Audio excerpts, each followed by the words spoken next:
Hello there, YouTube. Chilling with Twisted 420 here once again. And folks, I've been doing some tinkering and some messing around with a bunch of retro gaming for years.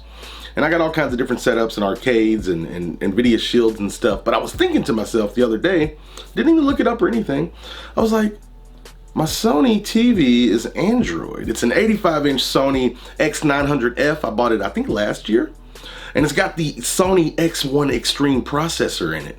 Now, I will say that I've tested a lot of things, and I thought about a lot of things, and I started clicking. I was like, hey, it's an Android TV, emulators. I already use a 2.7 terabyte hard drive to store a lot of 4K movies on, okay? And I was thinking about it. I was like, if I just go to the Play Store, get emulators, play games through the hard drive, it should work. Hook up a PS4 controller to it, bada bing, bada boom, there shouldn't be a problem. And I'll be damned if it didn't work. Now here's the thing, I tried a lot of stuff. N64, PSP, a lot of other stuff, okay? A lot of high Dreamcast, a lot of that didn't work, okay? Unfortunately, the X1 is mostly for HDR and all kinds of other picture shit. Wasn't really ideal for gaming. But, let me tell you, PlayStation 1 and down, Sega Genesis, Super Nintendo, all that stuff, good to go. So I was like, man, let me see if I can load up a bunch of PlayStation 1 ROMs, hook up a PS4 controller, and play the stuff, and I'll be damned if I can't use just the TV and those other two components as an emulation station for PlayStation 1. What a time we're living in, people. I remember when the PlayStation first came out, and now I could have the entire library of games built into my TV, essentially. It's a beautiful thing. It's a beautiful thing. So yeah, I figured we'd talk about it. I'd show you the stuff, and we test a few games and see how it holds up. Like I said, PlayStation 1 and down, everything works fine. It's just the other stuff struggles a little bit. And maybe with some tweaks or something, I could get some of the other platforms working. I don't know. But either way, people, if you have a Sony TV, maybe 2017 and up, you can probably use it as a PlayStation 1. How dope is that, huh? But anyway, let's go ahead and get started. It's really easy, actually. You just go to the Play Store. They got a bunch of all the emulators that are on your phone and every other Android device. They're all on the Play Store on the TV, which is pretty convenient. But yeah, you go there. You get PSX E. Is that it? EPSSC? Yeah, I think that's it. It's a great emulator. It's free. You download it. Now, as far as the PlayStation 1 ROMs, you can get them from all over the internet. They're free. They're all over the place. I downloaded a really big torrent file full of European PlayStation 1 ROMs, and I've just been dumping them in there so the order won't be perfect and everything. I still need to put things in folders and stuff and organize it, but I got a shit ton of games extracted on there, and that's pretty much it. I mean, now you do need a PlayStation 1 BIOS. Now you don't necessarily need it, but it's best to get one. You can get those same place you get the ROMs, but if you don't have it, it will use a virtual BIOS through the game itself, which isn't quite as good. It's best to go get your own BIOS. But let's go ahead and switch over to the TV. Let me show you everything. We'll go through, scroll around, and yeah, just kind of show you how this whole thing works and test some games. That sound good, people? Let's check it out.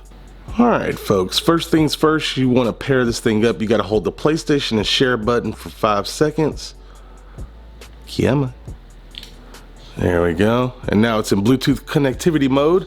And there we go, wireless controller. All right, folks, and we are now paired. Go ahead and, all right, looking good. All right, we're all set up, folks. Let's go ahead and hit run game.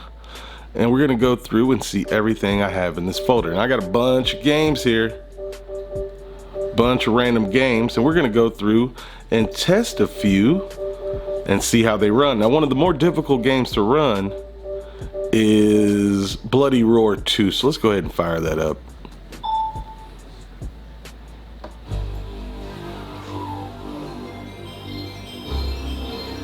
Beautiful, absolutely beautiful. We got a frame counter in the top left corner.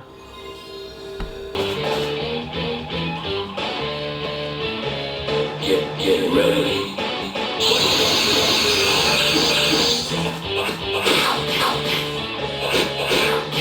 Bloody Roar 2 isn't too playable.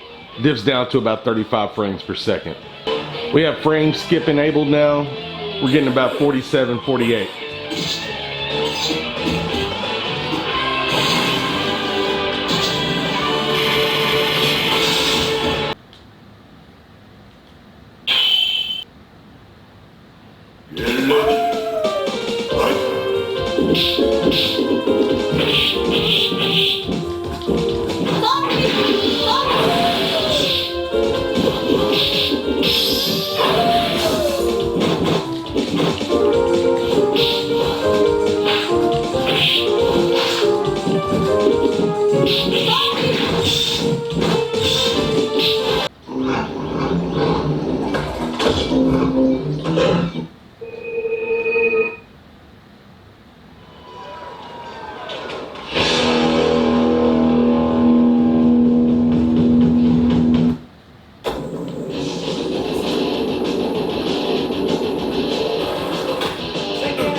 one, fight!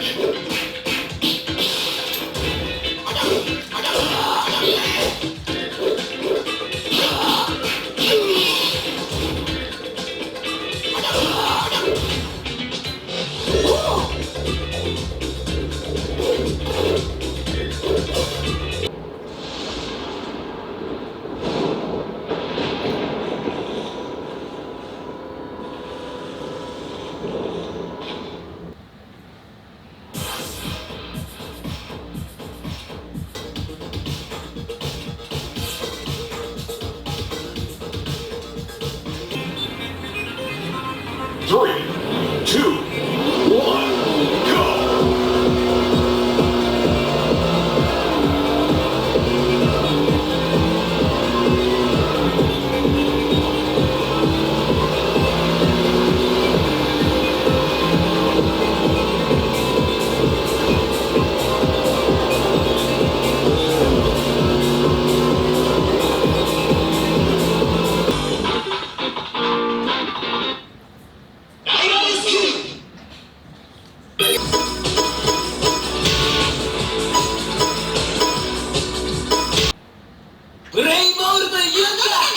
Round one, fight!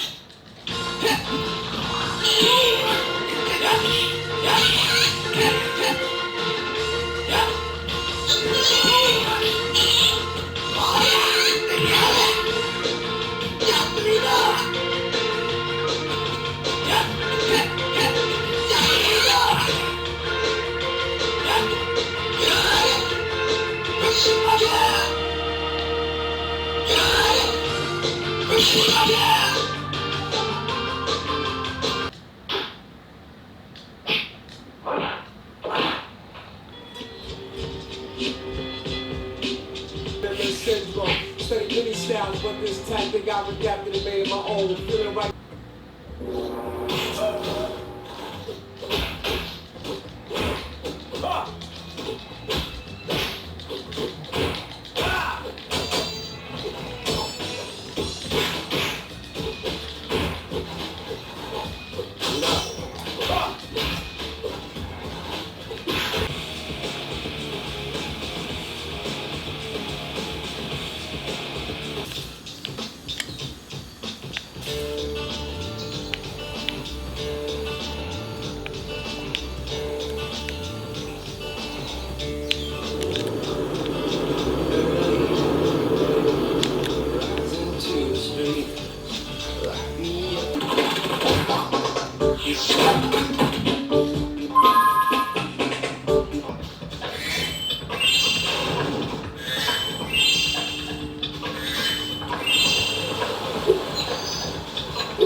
If you smell what the rock is cooking.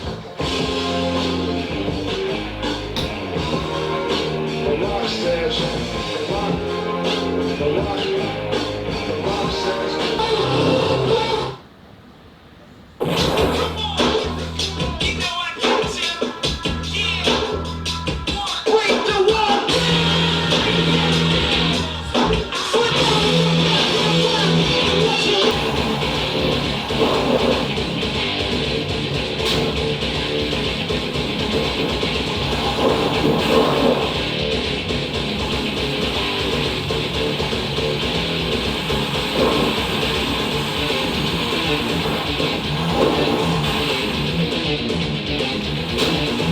And there we have it, people. As you can see, your television can work great as a PlayStation 1 emulator, and that thing works great. It's pretty cool, and I just thought I had to make a video about it.